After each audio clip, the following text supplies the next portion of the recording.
Я представлю вам барона Ганса фон Гёкельсхольца. Он является экс-начальником исследовательского управления Федерального ведомства по делам мигрантов и беженцев Германии.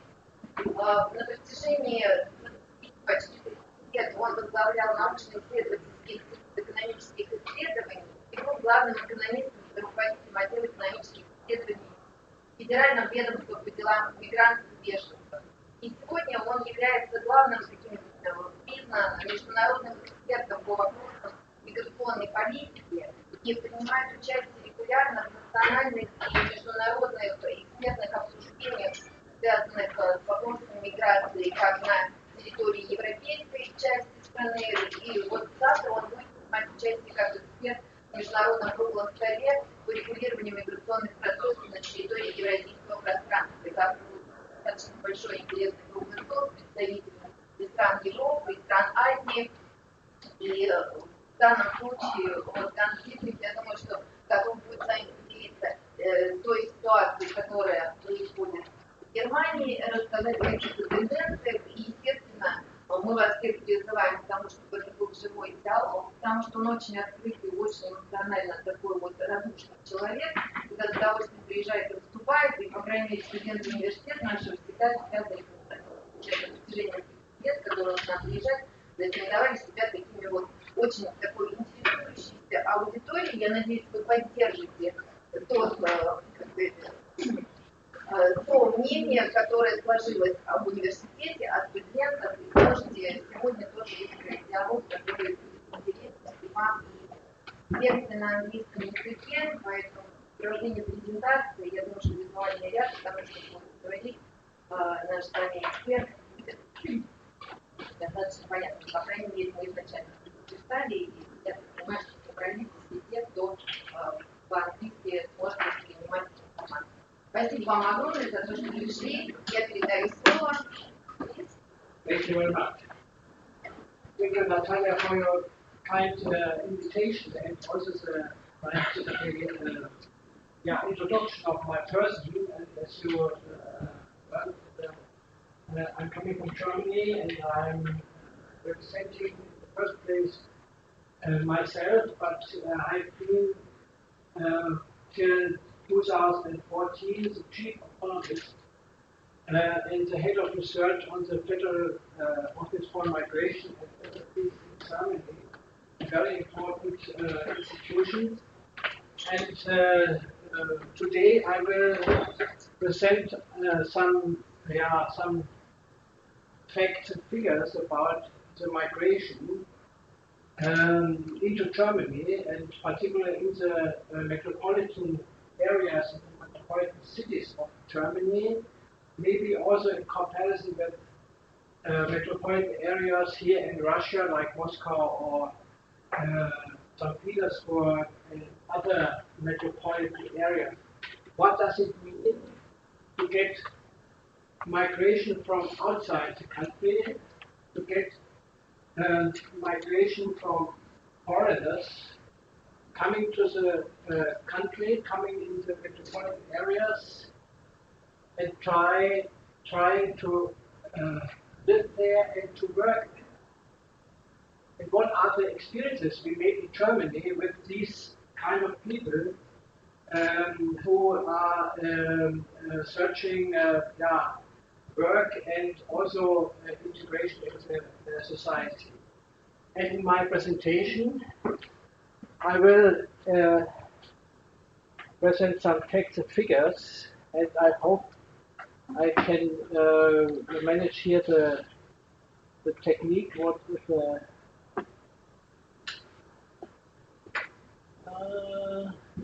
just a moment? Yeah, the heading is immigration of foreigners into the metropolitan areas, metropolitan cities, and I am speaking about effects on local economy and social cohesion with respect to the labor market and housing market, as well as to the medical care of the migrants. In my presentation, I make some important chapters, my important remarks. In the first chapter, I will give some insights in the migration policy and also the migration movements into Germany in the past 10 years, past 15 years. And in the second part of my presentation, I will speak about the paradigm change of migration and integration policy in Germany in the mid of the past decade, in 2005. And in my third part of the presentation, I will speak about the very important role the labor market is playing with respect to the successes of immigration and integration.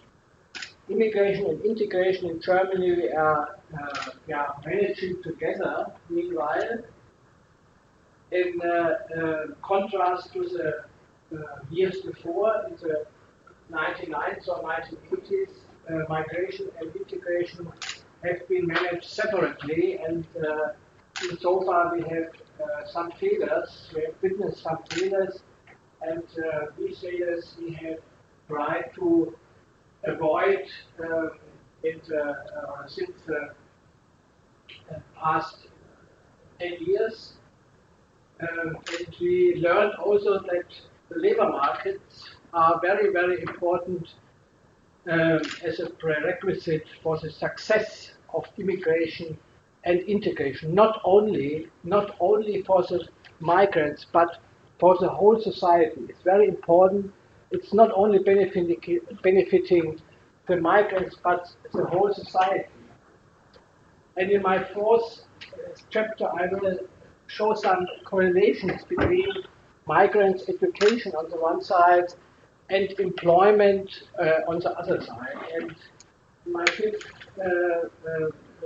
chapter, I speak about migration, about the housing market, and also the social networks of migrants, the role of these networks in the integration process. And in my sixth chapter, I will strengthen the role of the access to medical care and social security of migrants and also of other domestic people. Before I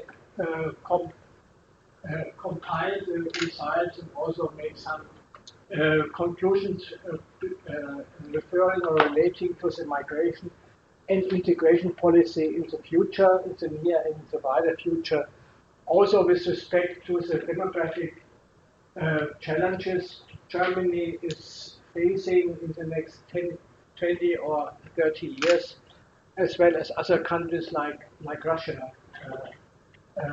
That is also challenging by demographic developments.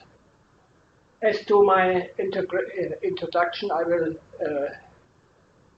stress the point that the immigration of more than 1 million refugees and asylum seekers from the civil wars in the Middle East into Germany within 2 years, in 2015 and 2006, peaked in these both years. 1.3 million refugees and asylum seekers. And this huge wave of immigration, never seen in the history of Germany, influenced the discussion on also the attitudes in Germany as well as other European countries, other Europe countries towards the migrants, and particularly towards refugees and towards also asylum seekers. It influenced the discussion and the attitudes, and it made access to the countries, in particular also German, more and more restrictive for these people coming from the civil wars in other countries. And with respect to the discussion in the country, Germany, on the one side, and the attitude of the Germans towards these migrants, I think it's crucial to take a look at their own migration history. In Germany, the long-term migration history, beginning with the end of the World War II, and I will give you some insights, some figures about what is a migration history in Germany since the end of the World War II, and it is different. This history is different from other countries, and so far also the attitude of the people. The discussion is different in Germany compared with other countries as far as attitudes to refugees and asylum seekers are concerned. In Germany, we have seen a long history of immigration in 7 very different so-called immigration phases since the end of the World War II. The phases are stretching over 75 years, and they are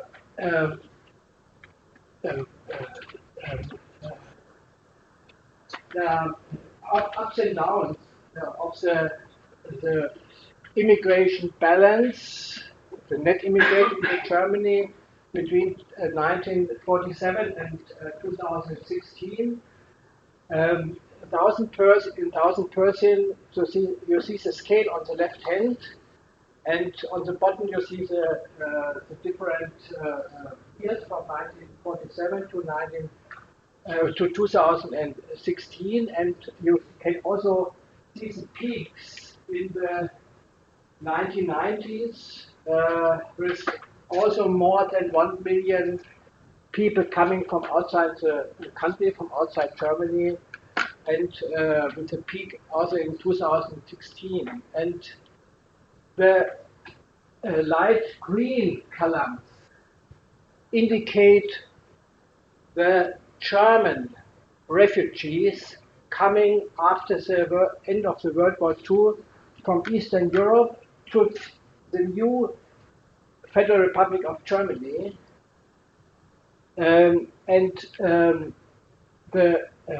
In the 1950s, the more and more foreigners have been come to Germany as guest workers, particularly as laborers with their families. And this is the blue one. The blue columns are the foreigners who have come to Germany for labor market reason, for educational reason, particularly also for family reason, not for humanitarian reason, as in the last 2 years.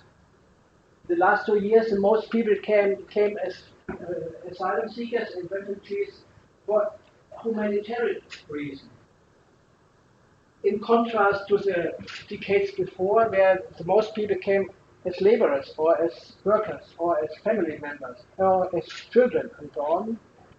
And so far we are looking at the different phases also with respect to the business cycle. Or in other words, when the economy is booming, then the figures are going up. Please.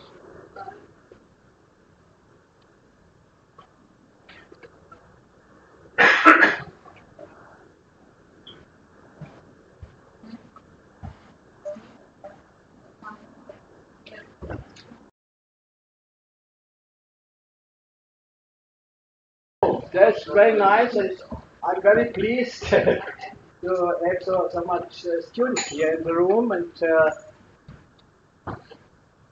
I have spoken about my different migration phases.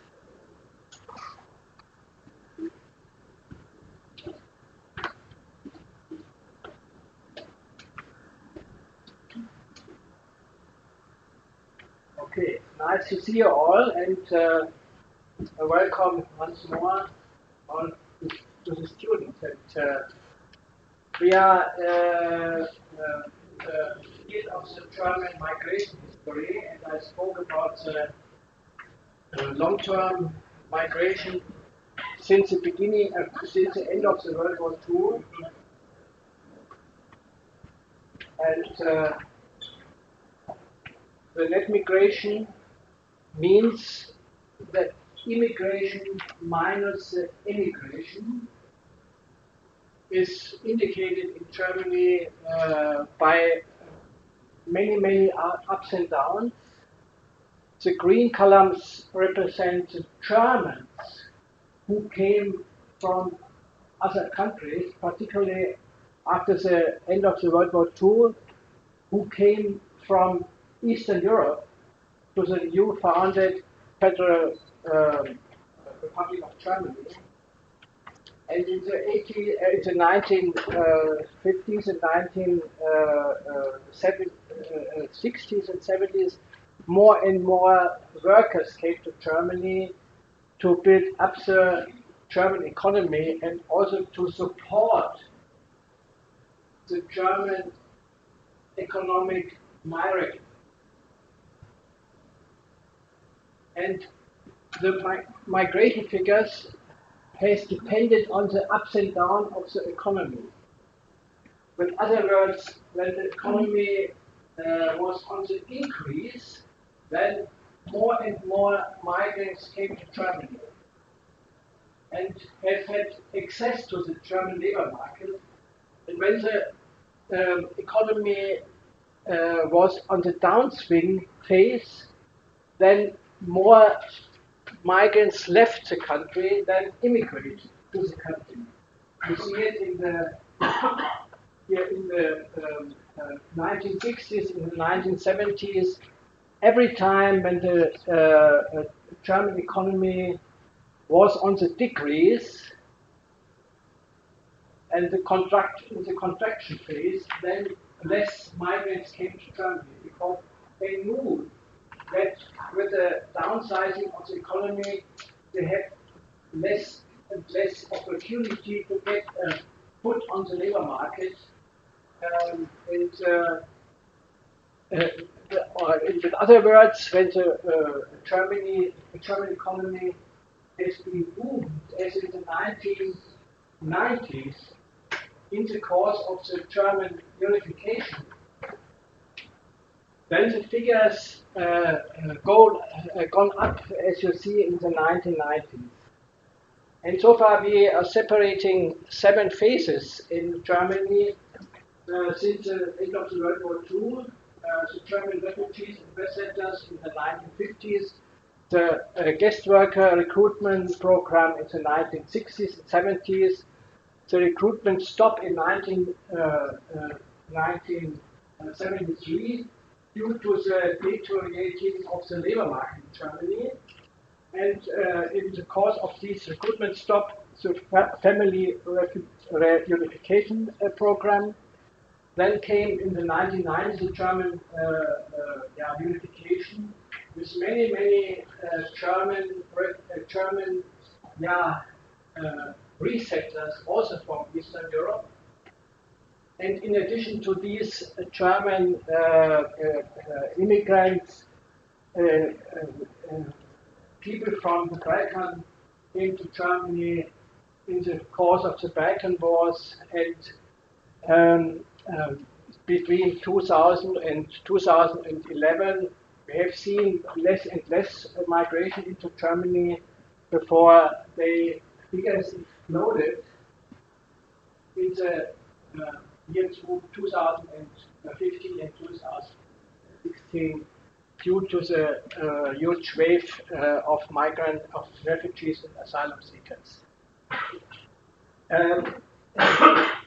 We had organized in Germany since 2005 a paradigm change of the migrant integration policy, and insofar as we managed immigration and integration since 2005 as 2 sides of one coin.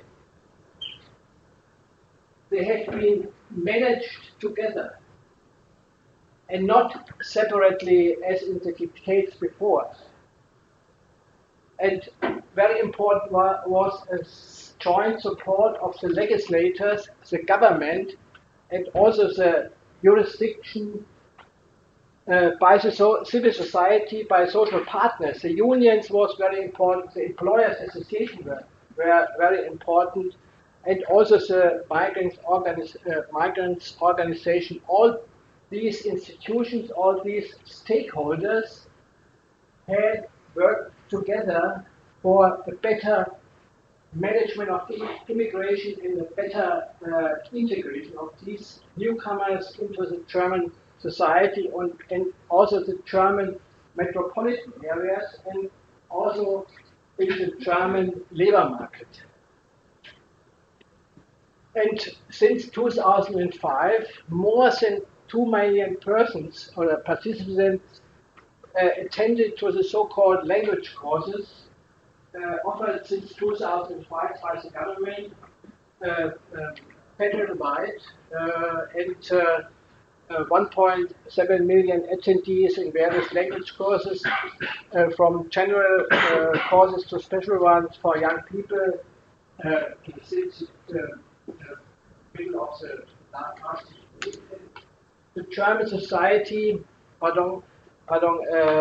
should add that 900,000 people, more than 900,000 people closed the exam in the German language successfully.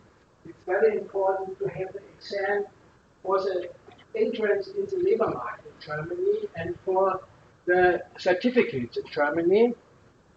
It alleviates hugely if you have a German certificate for the entrance to the labor market.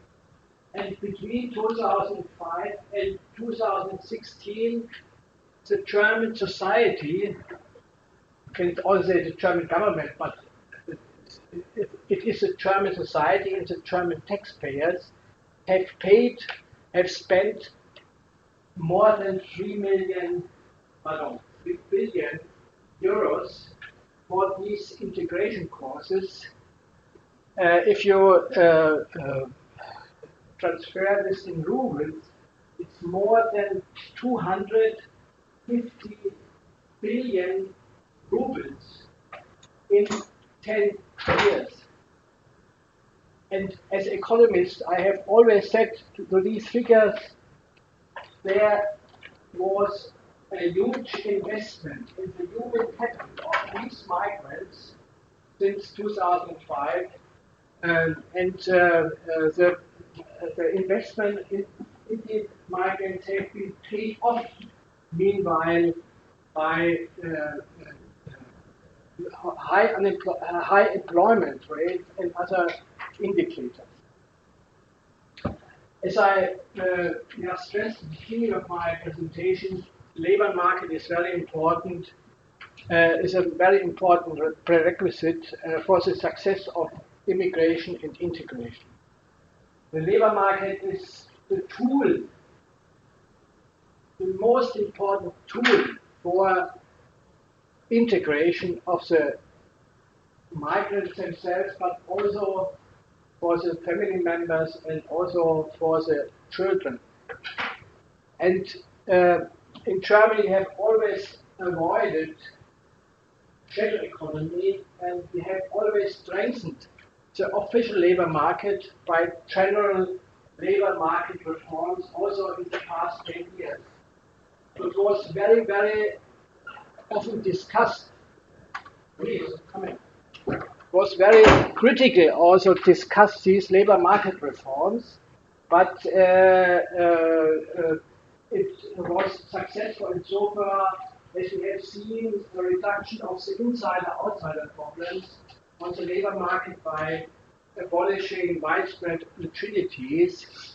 Insider-outsider problems are very, very important in other economies like the Spanish economy, the Italian economy, and the result of this insider-outsider problem is a huge youth unemployment rate for the young people in Spain or in Italy or also in Greece because the government there has not solved the problem of the insider-outsider.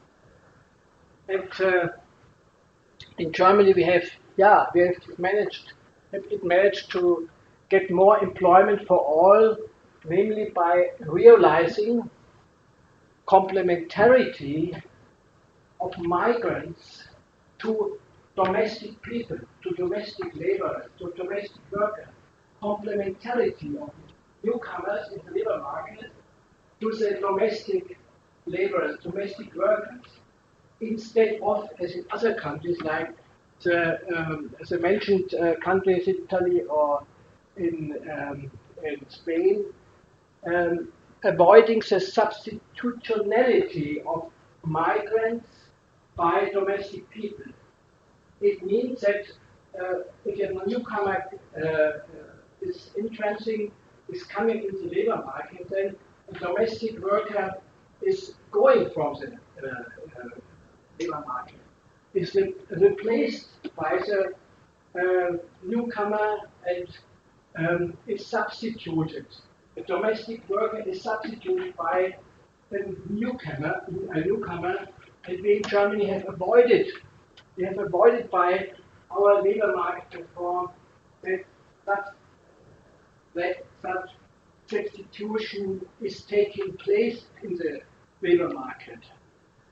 We have realized the complementarity of newcomers in the labor market to the domestic laborers, to domestic people. And also we have avoided displacement effect for domestic workers, and we have also managed to adjust the social and educational policy for more self-responsibility and incentive to work, the incentive to educate, incentive to invest, and also the incentive to learn and invest instead of being unemployed, of being marginalized, and also frustrated in the shadow economy. We have managed in the past 10 years these negative effects of migration. Insofar as we have organized not only the migration and the integration views, but also the labor market. Very important, and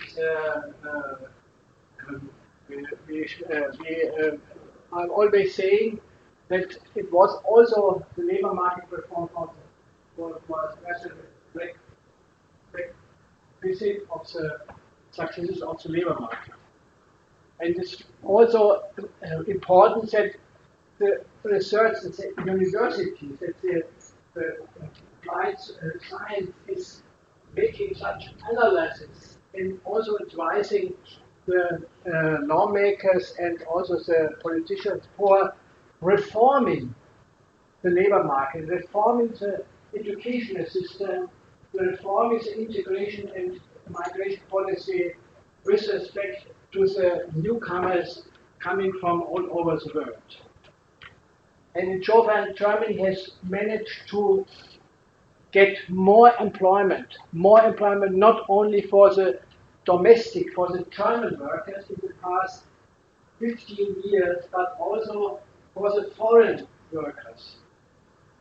As you see in the chart here, the red line are the foreign workers, and the green line are the German workers in the past 15 years. In other countries, you see the lines in other so far, I think it's very important to stress the issue of the labor market. And we also have learned to make a good correlation between the migrant education, in the investment in the education of the migrants, and the furthering the improving of the labor market results. It's a very important issue to improve the education and the degrees and the certificates, also of the second and the third generation of migrant children is a permanent challenge. And we have learned also some successes, we have witnessed some success, but also many failures in the past decades with respect to the educational results. And the educational gaps have been narrowed over time between the first generation of migrants and the second and the third generation of migrants. And so far, we have to invest more in the educational system. The employment is lower for women for several reasons, and the unemployment is higher among the immigrants, not only in Germany, but also in other classical immigration countries. And if you control in your research project, control for the economic and social status, discrimination is also slightly an issue in Germany, as well in other countries like France or Italy or Spain. Discrimination of foreigners on the labor market is widespread there, and should be addressed also by corresponding political measures. Yeah, the highly qualified migrants are better off, and we have also managed to recognize foreign exams of people who came over to Germany and who like to work in Germany, and who have closed their exams in Russia, particularly, or in Turkey or in Afghanistan, as an engineer, or as a teacher, or as a physician, or as a trainer. We try to recognize these exams, these certificates, and to help to support with this recognition the migrants to get better integrated in the labor market, to get better chances from the employers, and to improve their status in the labor market. And surprising is for many people in Germany that of the 1.3 million refugees who came into Germany in 2015 and 2016, more than 220,000 of these migrants are in the labor market, are integrating the labor market, first labor market, not in the shadow economy or in the shadow labor market, but particularly in the first labor market. It's a share of about 1/3 of the adult refugees and asylum seekers of those years, and I think it's a huge success of the new migration and integration policy in Germany since the past 15 or 10 years. And if you take a look at other countries who also witnessed refugees and asylum seekers in like Netherlands or like Sweden or Norway or Denmark in the past years, or the past 10 or 15 years, you can see the different integration shares in the time course, within 2 years or 5 years or 10 years. If you take a look at these people who are in Germany or in Norway or in Denmark since 5 years, you see that the blue, the light blue column in these different countries. In Germany, about 50% of these refugees, asylum seekers, and newcomers in the labor market have been integrated in the labor market. And in the Netherlands, only almost 40%. And in Sweden, not more than 30% have been integrated in the labor market.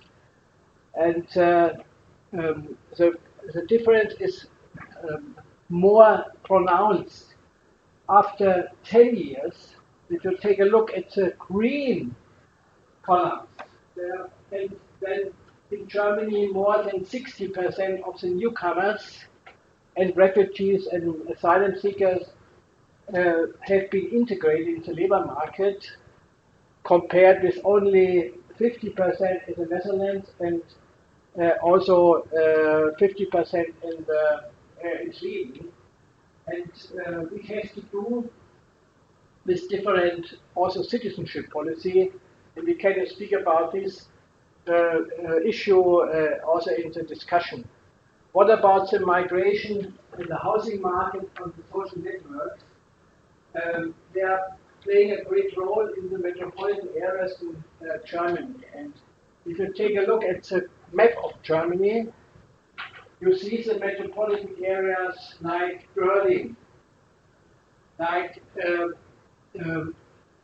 Munich, or like Stuttgart in the southwest, or Cologne and Düsseldorf in the west. Here, the migrants are living and working, particularly in these metropolitan areas, not on the flat region, not on the regions in eastern Germany or in the Bavarian countryside. They are living and working in the metropolitan areas in Munich, in Frankfurt, in Berlin, and in Köln or in Düsseldorf, and also in the Ruhr area where I'm coming from, in Essen or in Dortmund. And these networks are characterized by a correlation which is very interesting for me as an economist. It's compared on the left side hand the yearly earnings in Europe, beginning from 30,000 to 60,000 on the left side scale. On the right hand scale is a share of foreigners in percent, and you can see it's with the trend line that the more foreigners, the more newcomers, the more refugees, the more laborers are living in the metropolitan areas and working there, the higher it's the yearly earnings of the society in the metropolitan area. Take a look at Frankfurt, F. It's the most right dots. F. Frankfurt has a share of foreigners in its population of 35%. 35%, almost 35%. And the early earnings per year are 55,000 euros. Take Berlin, B, the red B, with a share of foreigners in percent of almost 20%, and the earnings are 40,000, about 40,000. And if you make a trend line in this chart, that you see the more foreigners, the more newcomers in the country, and more in the metropolitan area, the more economically potent are these metropolitan areas. Or you can also see the the correlation from the other side of the point, namely what about the employment or the unemployment. I have also dotted these metropolitan areas from L Leipzig to F Frankfurt, and B Berlin, D Düsseldorf, K Köln, O Dortmund, HB is Bremen, E Essen, H Hannover, HH Hamburg, L Leipzig. I that on the one side the share of foreigners in percent in these metropolitan areas on the left hand, and on the bottom you see the unemployment rate of the workers in these metropolitan areas. And the result of this correlation is the higher the share of the foreigners in these metropolitan areas is, the lower is the unemployment rate in these cities, in these metropolitan areas. It might seem a little bit counterproductive, but a counter impressive. But it's a fact, and it's a result of the research on this issue, that the higher the share of foreigners in the metropolitan areas are, the lower are the unemployment of these people, but also from the domestic workers in these metropolitan areas. The metropolitan areas are profiting by migration, not only by more GDP, more value added, more productivity, but also by less unemployment. The migrants living and have their social networks in the busy metropolitan areas in the west and the south of Germany. They are already long established social networks, and these social networks are, besides the vibrant economy in Germany. In 2017, the GDP in Germany increased by 2%, and in since 2011 by 80%. And the economy is expensive labor market is the main pull factor. Metropolitan areas are attractive for these migrants in Germany due to the labor market opportunities, due to the low unemployment in these metropolitan areas, due to the high earnings in these metropolitan areas. And it's clear that, take a look at Munich, that the housing market is under huge pressure due to the newcomers, due to the new citizens in these metropolitan areas, and the government is trying to restrict the rent of the flats, and also to invest more in the property values. But it's also clear from the different researches that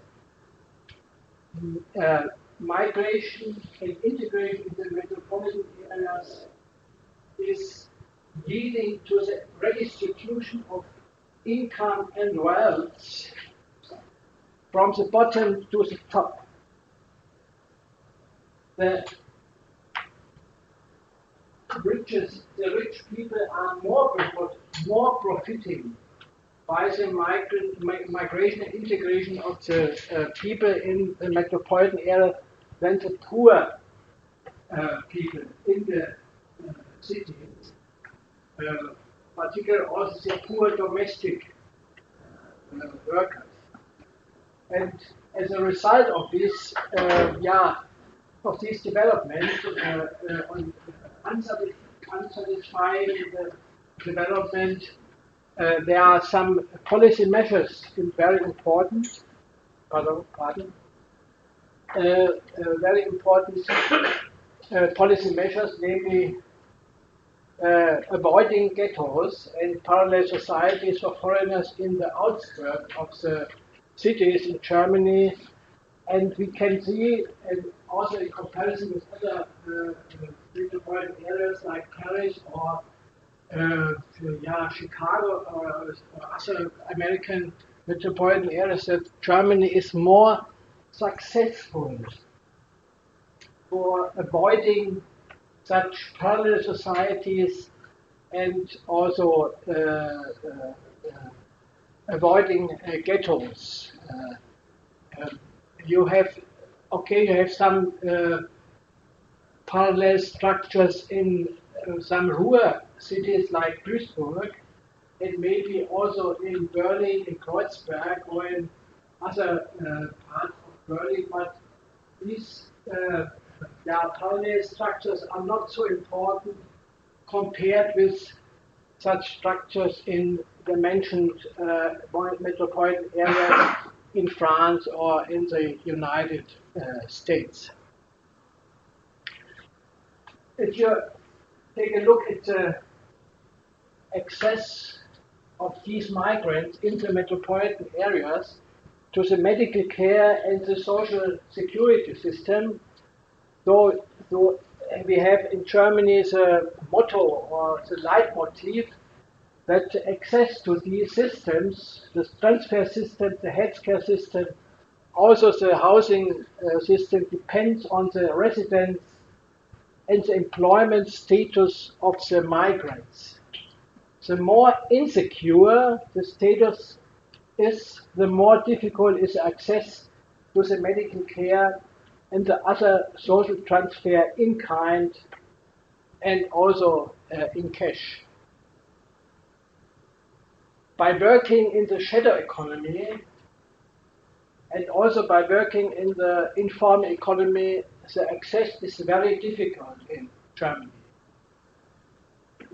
The same holds also for other regions, other countries, and other metropolitan areas where working in the shadow and the informal economy, the access to the medical care and the other transfer systems is very, very difficult. There are only some informal doctors, some informal prescriptions if you need it, and some informal pharmaceuticals or drugs if you need these things. But in Germany, a great but, in Germany, the shadow economy is of minor importance for the labor market as a whole. Only 1 to 5% of the employment is playing in the shadow, in the informal economy in Germany. In Germany, we have a huge formal. The huge first labor market is about 44 million employed persons in the first formal labor market. And only 1 to 5%, it means about 500 to 500,000 people are working in the shadow economy. And this is a fact since a long time, since decades, that in Germany we have restricted the informal labor market to these minor figures of 1 to 5%. About 10 to 20% are workers of non-European Union countries, and with a formal job in the German economy comes the obligation for the employer on the one side and the employee on the other side to being insured the obligation to being insured against illness, unemployment, vocational accidents, retirement, and long-term care. It's the obligation for all people in the first labor market of 44 million people, million workers in the German economy. In the case of materializing of these risks, also by injuries and other incidents, the risks are covering the cost of these insurance. And there are 3.3 million foreigners insured, particularly also in the metropolitan areas in Germany, out of 33 million persons, according to the share of the population of 1/10. What are now the results compiled for the metropolitan areas and also the conclusions? I would like to take a look at the watch. I hope we can discuss one or the other point after my presentation. And so I will compile the most important issues, the most important results from my view, from my economic point of view. And by and large, I would like to say, and I would like to stretch, I would like to stress, I would like to underscore that immigration management, according to the interest of the German receiving economy and the German receiving society and population, and also the language integration of migrants, has worked in Germany since about 10 years, since 2005. And it was a paradigm change compared with the policy before.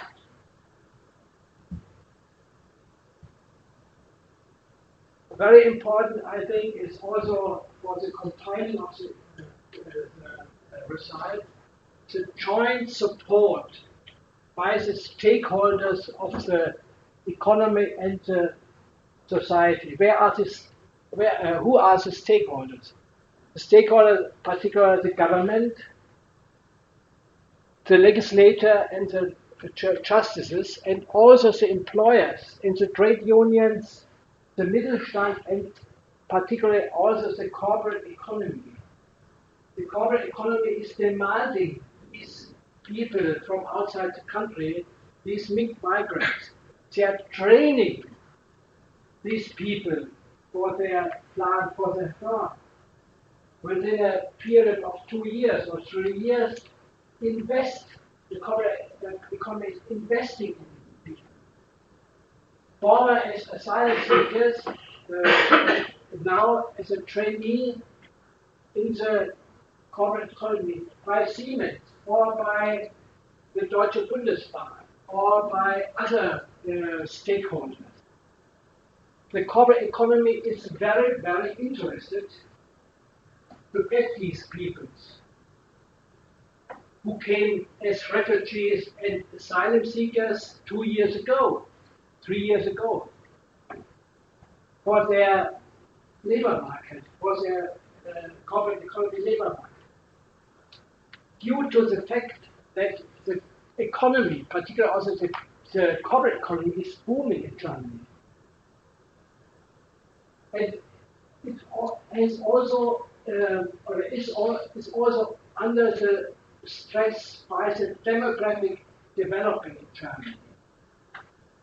The low fertility rates in Germany since the 1970s has the effect that less and less young old people are coming from the education system to the labor market system. Less and less per year. These people are missing for the corporate economy, for the economy. And insofar you understand that the corporate economy and also the Mittelstand, other firms are very interested to train the asylum seekers and also the young people from outside the European Union. And let me also stress once more, since 2005, immigration and integration policy has been managed, has been understood in Germany as two sides of the same coin. It's very important to not to separate them, because as we have learned in Germany, that people who came over from other countries as asylum seekers, as refugees, as family members,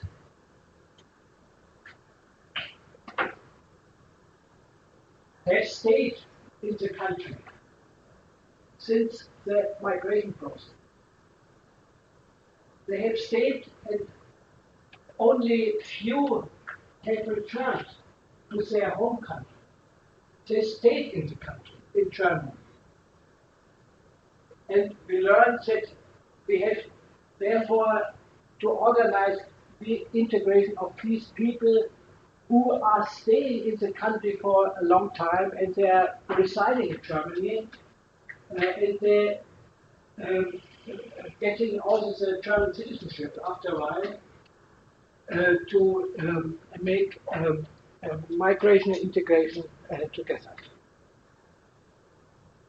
together with a profound labor market reforms. And it's a narrow link between the migrants' education and their employment in big cities from Berlin and Frankfurt to Munich. I show it with the charts, with both charts. The higher the foreigners within the population in the cities, in the metropolitan areas, the higher are the earnings of the domestic people, and the lower the unemployment of the domestic workers. It's very important, and it should be every day said 10 times to the politicians and to other legislators or to the legislators that migration is not a threat, it's a bond. It's not a pain, it's a bond for the society, particularly also for the metropolitan society. And insofar, I stress always the importance of the networks in the metropolitan areas, also for the access to the social security transfers. And let me close with a demand that the lawmakers and the politicians should more listen. They should more listen to the independent researcher on migration and integration, not only in Germany but also in the European Union, other European countries, and I think also in Russia. The politicians should more listen to the independent research and the results of the migration integration processes. The scientists are independent and they're devoted to analyzing the migration integration of the migrants. And normally these researchers are stressing and underscoring the advantages of migration without falling under the table the disadvantages and the failures of the migration policy. And so far, I would like to close here and make a stop here.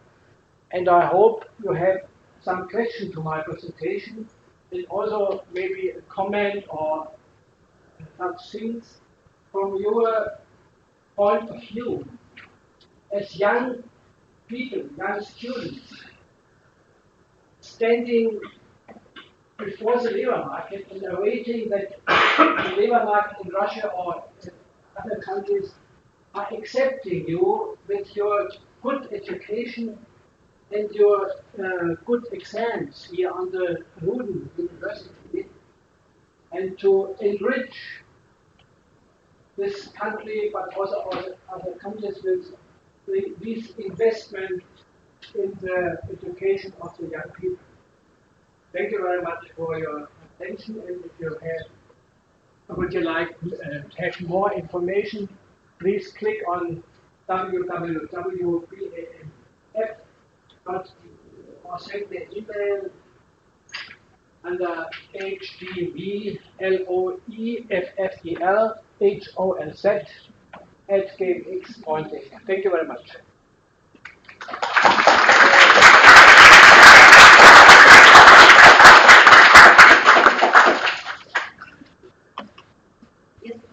Если о том, что лектор будет задавать вопросы, то особенно те, кто выступит, могут начать делать. Excuse me, I have one question, please. Sorry. Today we live in an era of globalization. Yes. This is a rather aggressive process. Sometimes it's not.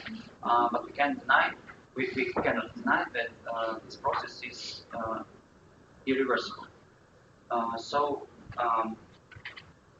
Please take the micro. I think take the micro. Okay. Then can the other people, the other students can make you press the button. Please help him.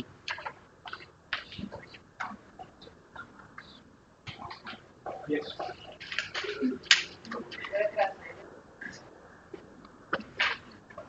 So I talk about globalization, cultural, social, mental, and others national borders have been losing their shapes now. So how do you think, by the example of massive migration in Germany over the last years, of course, has it more positive or negative impacts for the life, for the inside life in country, but not because of the point of economical view, but because of point of the wholeness of national sovereignty. Thank you. Pardon, national what? National sovereignty. Sovereignty. Independence. Okay. Thank you. Okay, thank you very much for this very important point of globalization. Migration is without doubt, directly connected with migration from the south of the globe to the north of the globe, and within the north of the globe from east to west. It's a result of the globalization of the past 30 years, and many people are questioning of this globalization is phasing to an end in the next years or next decades. And what about then with migration and integration of people who came over to other countries? It's a very important point. Or you can also put another way, what about migration and integration of newcomers and refugees, of workers, family members, in the course of the ending or phasing out of globalization? We don't know what is taking place, but you can take a look in the past of Germany.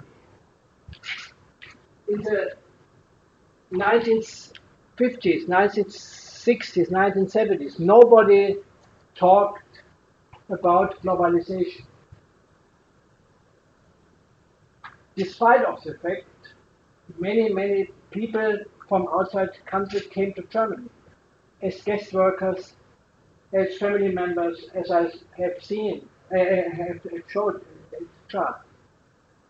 And so far, migration and integration is not only connected with globalization, in my view. And if you take a look at other countries, in the West or in the East, you have different results. As to the benefit or costs of the actual migration into Germany, I think the economy is a benefiter of this migration. Undoubtedly. Undoubtedly, the economy is a benefiter, and the best off, or the better off. The haves are the benefiter of migration process. The haves and the non-haves and the poorer people are worse off with migration process normally. Therefore, my policy measures, my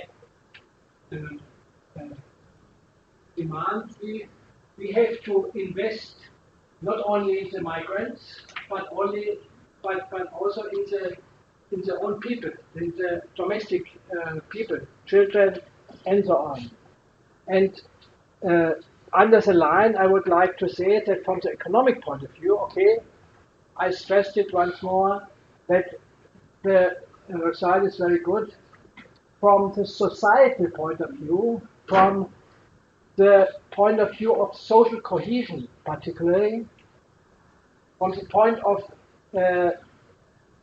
sovereignty, from the point of the citizenship development, the sites are open because we need a wider focus of time to assess the results in this fields or in this part of the discussion. I don't think that the German sovereignty has been restricted or has been negative influenced by the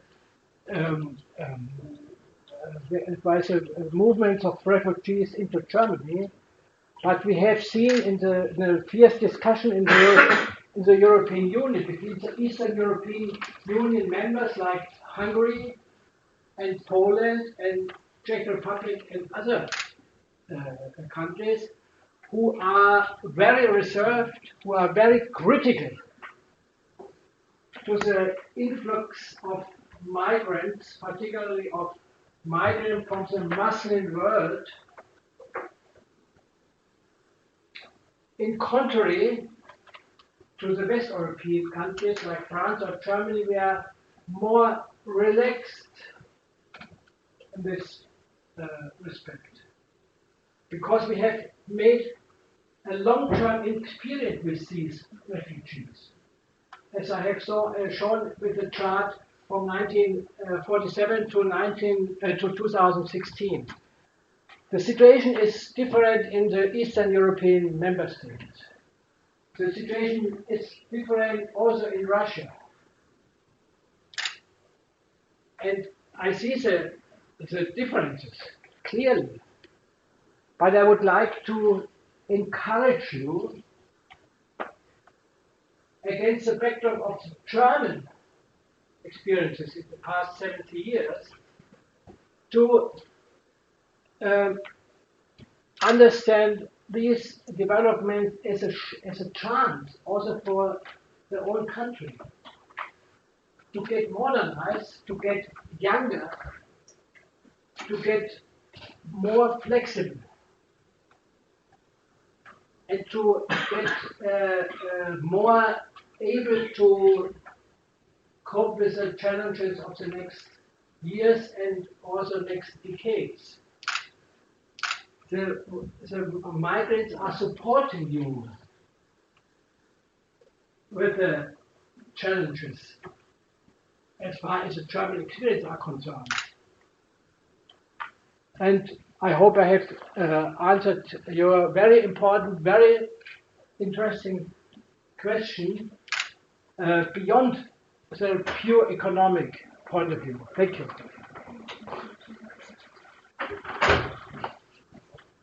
Yeah. I think my voice is rather vocal, that's why I want to use mic, okay? Yeah. I've got two questions. The first one is connected to what you've shown us. It is the change of the paradigm in 2005. Well, I'm really curious about the sentiments of the German society about migration at the moment. And due to the fact that previously in Germany it was something like a formula that Germany is not a land of country of migrants. Deutschland ist nicht ein Wanderungsland. But in 2010, Frau Merkel said about that the policy of multiculturalism, multiculti is dead and not working. And you mentioned about the paradigm. I'm curious. At the moment, German society acknowledges the fact that Germany is, at the moment is more migrant land than it was 10, 15 years ago, something like this. And the second question is a rather short one. You showed us the timetable with the waves of migrants and also with the German migrants. German migrants coming abroad. So Germans. What are the main destination countries for the German migrants at the moment, and whether it is about the economic migration or there are some other motivation incentives, something like this? Thank you. Okay, very interesting question as to the German migrants. Currently, they're coming from very, very few compared with the past. Compared with the situation in the course of the German unification, and particularly compared with the situation after the end of the World War II. Then they came in millions, and now they come in 3-digit figures. They came. They came for educational reasons, they came for labor market reasons, actually, or currently, for labor market reasons, and they are returned partly to their home countries. And in Germany, we don't speak about these German migrants from abroad. They are only few, very few. And the discussion is concentrated on the refugees and the asylum seekers. And as you said, the attitudes in Germany has changed since 2010. Insofar as the Chancellor, as you said it, Chancellor Merkel has said, multiculturalism is dead. And what does it mean, or what did it mean in 2010?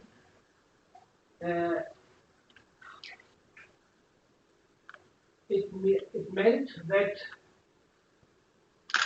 it is not working that here is living and working and together the German population, there is a Turkish population, the Germans with a Turkish migration background. Here are the people from Poland, particularly Germans party or workers with a Polish migration background, and there are the Muslims from Morocco. That is not working, they live side by side. And that was the meaning of the saying by Mrs. Merkel, multiculturalism is dead. And we have replaced this term by the demand of more interculturalism, particularly also by opening the German structures for the migration policy, the migrants policy, migrants people. As I worked with the Federal Office for Migration and Refugees in Germany, in Nuremberg, we didn't know in 2010 how many people, how many staff in these institutions, in this authority have a migration background. And we didn't know how many migrants, how many foreigners are living and working with the ministries in Berlin. And in so far, from the research point of view, we demanded to open the structures of these institutions also for migrants in order to reflect these institutions, the private institutions or the public institutions of the economy as a whole, reflect the structure of the German population as a whole in these institutions, in these authorities, in these corporate economies.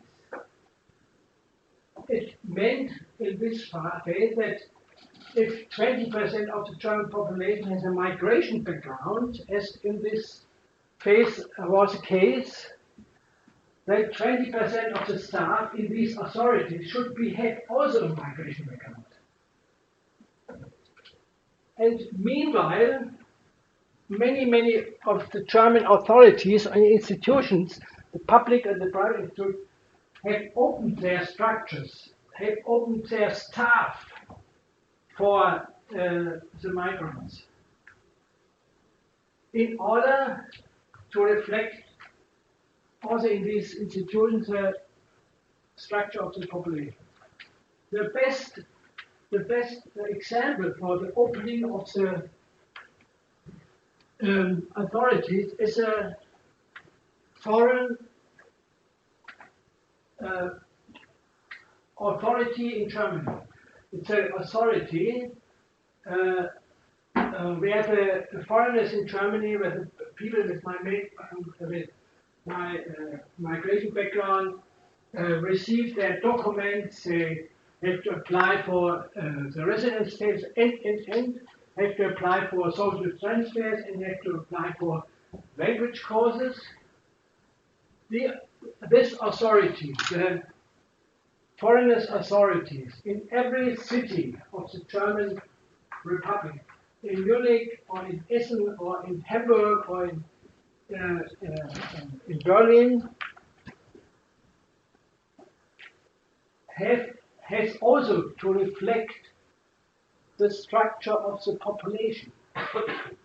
Although in these very sensitive authorities should also 20% or 25% of people with migration background in Berlin or in Munich. And now they are far remote of this share of 20%. They have shares of 2% or 3% or 4%. It's the best. And this means interculturalism. To open the structures and also to contribute to the cohesion of the population by working together on the workplaces and living together in the metropolitan areas. What do you think whether it is necessary to tie the regulation of the migrant workers influence in the capital cities? If so, would this not affect economy negatively? On the economy negatively? I have to hear it. Please repeat it. What do you think whether it is necessary to tie the regulation of the migrant workers influence in the capital cities? If so, would this not affect the economy negatively? It means, when I understand you right, you mean the seasonal workers Or is it a restriction of for seasonal workers? What do you mean? Migrant workers inflows. Please say in Russian, and you can translate. Ну, как бы...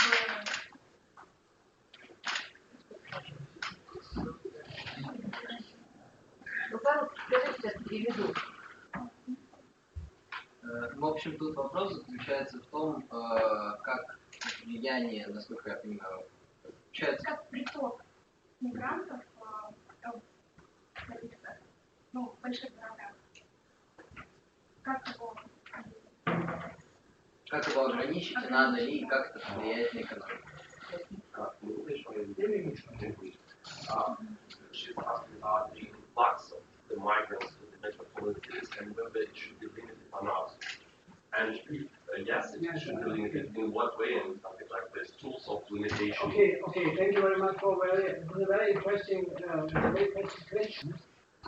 There are some circuits in the cities, in the metropolitan areas, are discussing the limitation of the access to the metropolitan areas, but it's not a widespread discussion. Nobody in Germany is thinking about, besides the far-right parties, to think about the limitation of access to the metropolitan areas like Munich or like Berlin or other countries. It's not the case. It's not a discussion in Germany. In Germany, has a free movement of workers for and wares and against the spectrum. It's unthinkable in Germany to restrict the access to the cities, despite of the general picture. I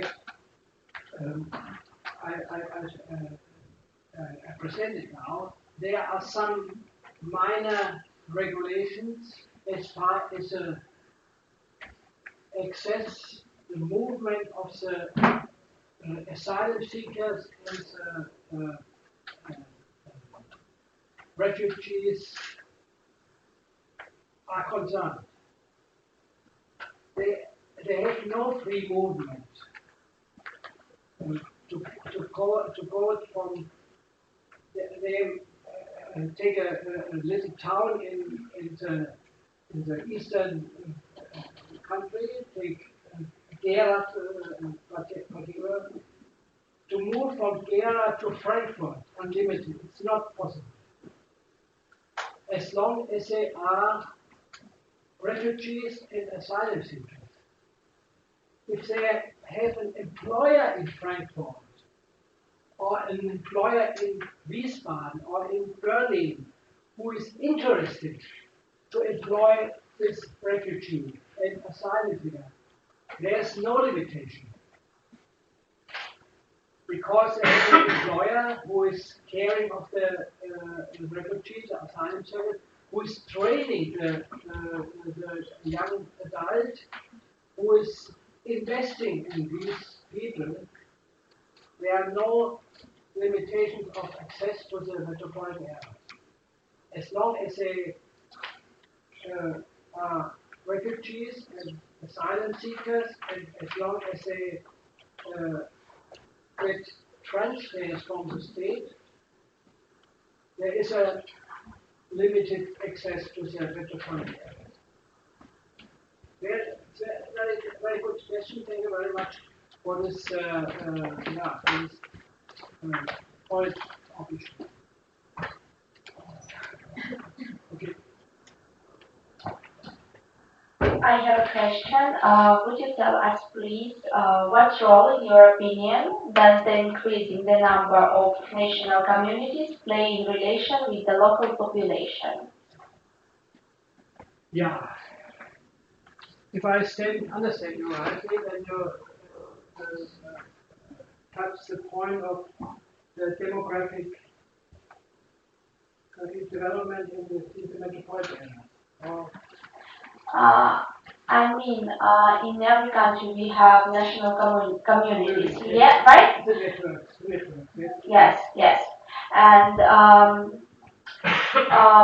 how increase in national communities that influence on local populations? Very good questions. Very good question. It's first is already touched also the issue of interculturality. Are living these networks and the domestic population in the metropolitan areas are they living together or are they living apart in special part of the city? In Germany, normally, and they're living together. And I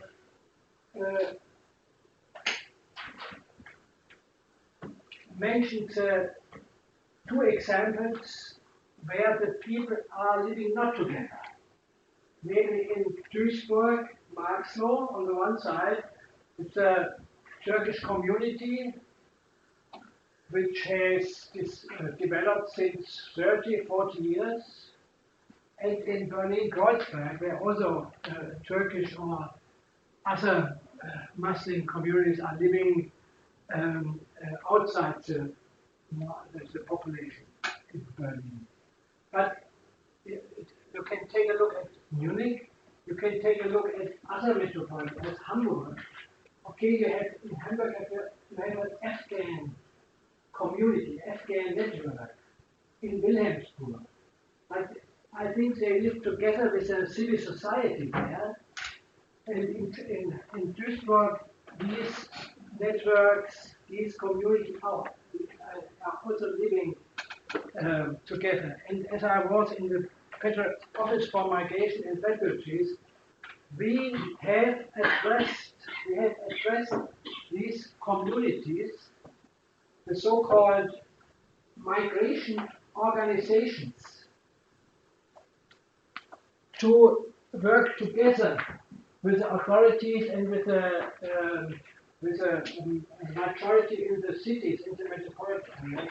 It's very important to address these networks and to invite these networks to work together in the civil society of the metropolitan area. Thank you very much for this very good question.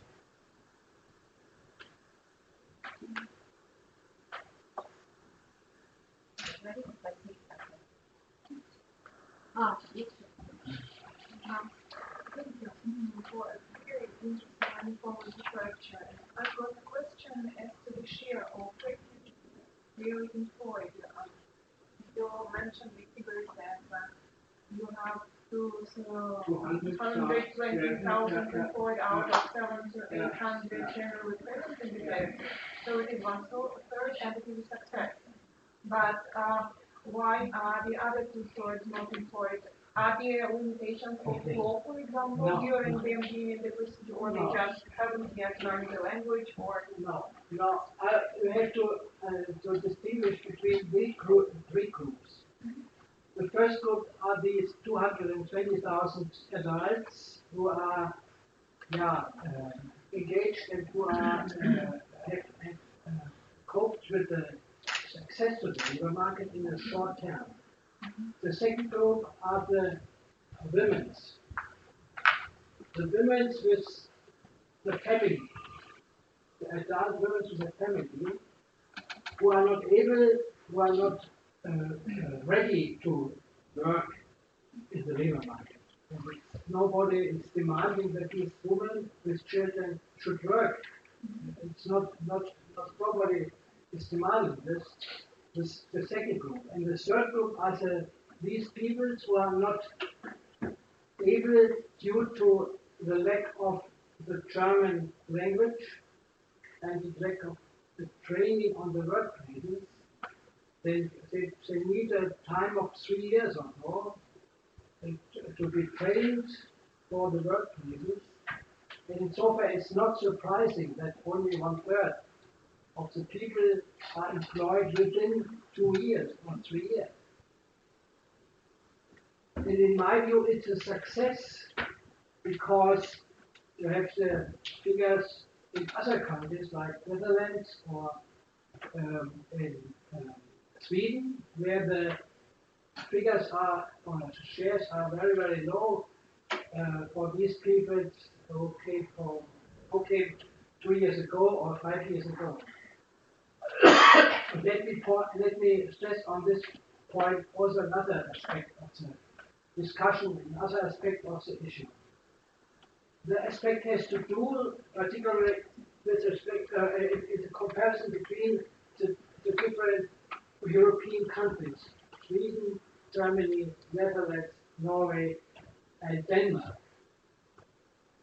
And you can see that Germany is more successful, also Norway is more successful by integrating of these people in the labor market than others. Why? It has to do with the citizenship policy in Germany. In Germany we have the motto, we have the principle that awarding of the German citizenship is a goal, is an end point, is a climax of the integration process. Where in other countries like Netherlands, the awarding of the Dutch citizenship is the beginning of the integration process. And there are many, many researchers, and the results are that in these countries where the citizenship is restricted and is a goal or as a climax or the end point of the integration process, the integration in the labor market is much more faster than in the other countries. Why? With the full citizenship, with the full Dutch citizenship, the people have full access to the social system, full access to the social transfer, full access to the unemployment transfer, full access to the subsistence transfer, and have not the incentive to work because they are living on the road, on the welfare road, more than in Germany. Because it's not living on the welfare road in Germany without a citizenship. And it comes after 10 years or after 8 years. And depending on the language proficiency, if you can German speak fluently after 3 years, and you have a job and you have a family, then you can get the citizenship, the German citizenship, after 3 years. And so we have organized incentive to integrate in the labor market. The labor market is a tool for all other integration areas. We have organized this incentive to integrate by restricting to the German citizenship. It is not true. It's not true for the people from within the European Union. Because these people from the European Union have the free movement within the European Union. They can work in Germany, they can learn in Paris, they can study in Rome, they can work in Rome and after in Paris and in Berlin. And they have no restriction. Also no restriction of the access in the metropolitan areas. No. They have free movement. The restrictions I mentioned with respect to the citizenship is restricted to the, or is limited to, more limited to the people from outside the European Union.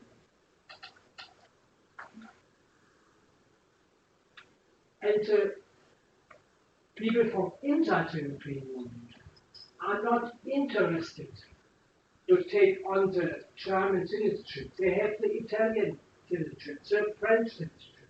They have the Danish citizenship and working in Germany or working in Spain. They are not interested in the citizenship of the country where they are actually living and working. Due to the movement from one country to another country. The limitations are only relevant with respect to the non-EU nationals. It's very important. And though we have also differences as far as indicators of integration are concerned with respect to the EU nationals on the one side and the non-EU nationals on the other side. The non-EU nationals coming mostly from the middle or the far east, from Turkey or other countries there. The integration indicators are not so good compared with the indicators with respect to the EU national. Yeah, I've got some question just for you. And if we take the citizens of the European Union, citizens from Bulgaria, from Romania coming to Germany, do they have that access to the social, to this welfare state of Germany? And because if we take the European citizens of the European Union, then they don't need actually working permits, something like this in Germany, in comparison with migrants coming from the non-EU countries. How at the moment it looks like actually? It's a very, very interesting question concerning the Bulgarians and the Romanians coming from these countries in the course of the enlargement of the European Union in 2011. They have full access to the German labor market, but only limited access to the social system. Insofar as the access to the social security system demands the working in Germany, demands an official workplace in Germany, and it demands paying taxes and paying contributions to the social security system. It not excludes the so-called poor immigration from Bulgarians, mostly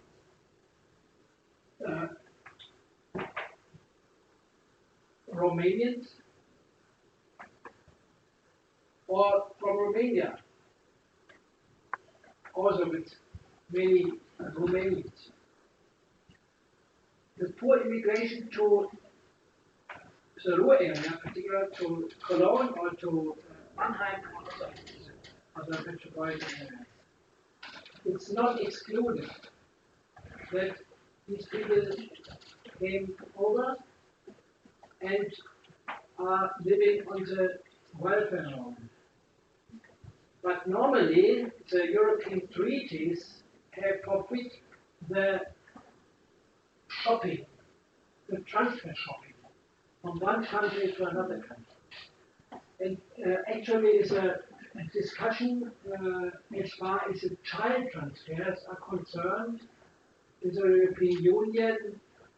If a Romanian truck worker is working in Germany and his children are living in Romania, they are eligible to get the child transfers. And the discussion is, are they getting the child transfers from the German system or from the Romanian system? The difference is huge. Every child in Germany gets a monthly amount of 180 euro. In Romania, every child gets a monthly amount of 20 euros. And the discussion, particularly also in Austria, is taking place how to pay, or how much to pay for the children in Romania or in Bulgaria. 180 or of Austria or Germany, or the child transfer of 20.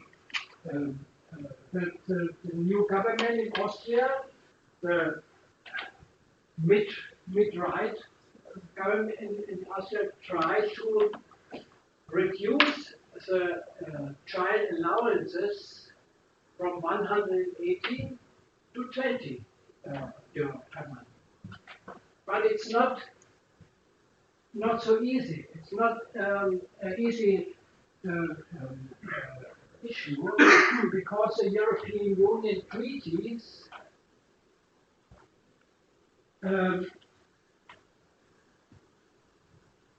has a prescription that every worker every EU worker who is working in another European country is eligible to the transfers of the country where he is living and where he is working. Okay, it's a discussion in the European Union currently.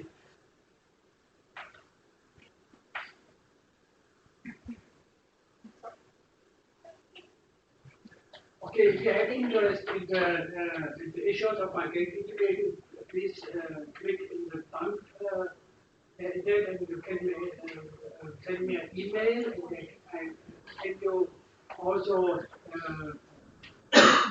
email my presentation of today. Earlier, Professor Kora, I would like to give you my presentation. You can discuss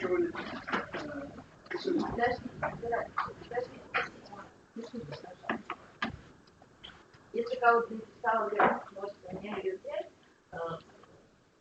у службы проекта «Дружбы» в этом национальном этаже есть распределение детских просто будет интересно более детально. И большая просьба тогда поблагодарить нашего лектора, да, еще раз поаплодировать.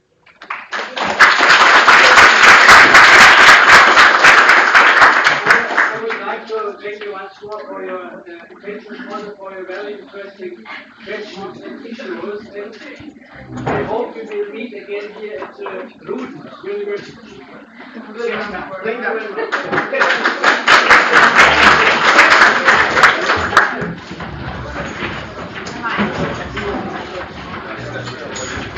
much.